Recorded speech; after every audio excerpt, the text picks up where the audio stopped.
പല്ലാരിമംഗലം 12-ാം വാർഡിലെ സാഫല്യം കുടുംബശ്രീ വാർഷികം ആഘോഷിച്ചു.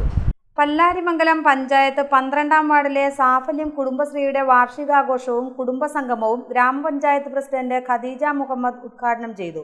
വൈസ് പ്രസിഡന്റ് ഒഇ അബ്ബാസ് അധ്യക്ഷത വഹിച്ചു. ഷാജിദ സാദിഖ്, ഷാഹിന സുബൈർ, സീനത്ത് കരീം എന്നിവർ പ്രസംഗിച്ചു. മറ്റു വാർഡുകളിലും നമ്മുടെ വാർഡിൽ തന്നെയുള്ള മറ്റ് 8ഓളം കുടുംബശ്രീകളിലൊക്കെ ഇതുപോലെ വാർഷികം സംഘടിപ്പിക്കാനുള്ള പ്രചോദനമായി ഇതിനെ മാറ്റിയെടുക്കാൻ കഴിയും. നമ്മളെ സംബന്ധിച്ചിടത്തോളം ഇത്തരം ആഘോഷങ്ങൾ തീർച്ചയായും നമ്മുടെ മനസ്സിനെ കുളിർമയേകുന്നതാണ്. നമ്മൾ കൂടിയിരിക്കുമ്പോഴാണ് കൂടുതൽ സൗഹൃദങ്ങളും സ്നേഹവും ഒക്കെ ഉണ്ടാകുന്നത്. കൂടാതിരുന്നാൽ നമുക്ക് അത്രയും ആത്മബന്ധം ഉണ്ടാകില്ല. അപ്പോൾ ആത്മബന്ധം കൂട്ടി ഇണക്കുവാനും ആ ബന്ധങ്ങളെ നിലനിർത്തുവാനും ഒക്കെ നമ്മുടെ ഇത്തരം കൂടിച്ചേരലുകൾ തീർച്ചയായും ഗുണകരമാണ്. വിവിധ മേഖലകളിൽ മികവ് തെളിയിച്ചവരെ ആദരിച്ചു. കലാപരിപാടികളും ഉണ്ടായിരുന്നു. GTV news, Pallarimangalam.